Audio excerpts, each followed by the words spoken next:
नमस्कार. आजची सुरुवात आपण एका कवितेच्या काही ओळींनी करूया. हं, रचना आहे अव्यक्त प्रेमपत्र. वा. आणि यातल्या काही ओळी म्हणजे खूप विचार करायला लावणाऱ्या आहेत. कोणत्या ओळी आहेत त्या? ओळी अशा आहेत, तू माझ्या आयुष्याच्या पुस्तकातलं असं पान आहे ज्यावर मी नाव माझं पण नाही लिहू शकत आणि त्याला फाडू पण नाही शकत. वा, खरंच खोल आहेत. हो ना. म्हणजे च- पहिल्यांदा ऐकल्यावरच असं वाटतं की किती हतबलता यात, किती अव्यक्त भावना दाबून ठेवल्यासारख्या. अगदी. आणि मला यात सगळ्यात जास्त भावतं ते म्हणजे ते रूपक, आयुष्याच्या पुस्तकातलं पान. बरोबर. हे काय सांगतं की ती व्यक्ती किंवा तो अनुभव तुमच्या आयुष्याचा अविभाज्य भाग आहे. म्हणजे तो कुणीतरी आणून चिकटवला नाहीये, तो आपोआप आलाय आणि आता तो तिथेच आहे, तुमच्या अस्तित्वाचा भाग बनून. आणि मग येतो तो खरा संघर्ष. म्हणजे त्या पानावर नाव नाही लिहू शकत आणि ते फाडूनही टाकू शकत नाही. बरोबर. नाव न लिहिता येणं याचा काय अर्थ घ्यायचा? फक्त सामाजिक बंधनं की त्या नात्याला काही नावच नाहीये? हा महत्वाचा मुद्दा आहे. मला वाटतं हे फक्त हक्क सांगण्यापुरतं नाहीये. अच्छा. हो, म्हणजे कदाचित त्या नात्याचं स्वरूपच इतकं, काय म्हणतात त्याला, गुंतागुंतीचं आहे की त्याला कुठल्या चौकटीत बसवता येत नाही.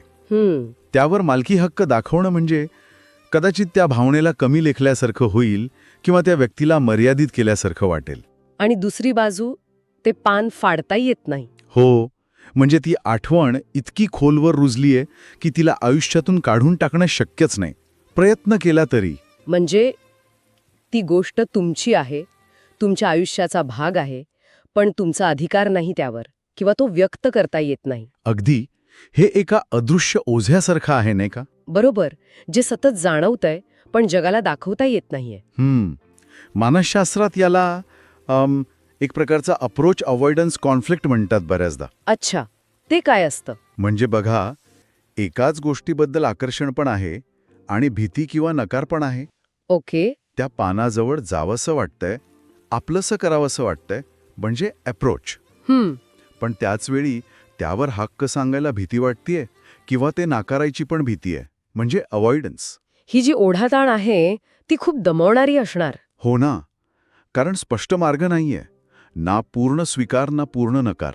आणि मला असंही वाटतं की पान फाडू शकत नाही यात फक्त विसरता येत नाही असं नाहीये. का वाटतं तुम्हाला? कदाचित त्या आठवणी जपायच्याही आहेत, पण फक्त स्वतःपुरत्या, जगासमोर नाही आणायच्या. बरोबर, अगदी. हे त्या पानाच्या महत्वाकडे पण लक्ष वेधतं नाही का?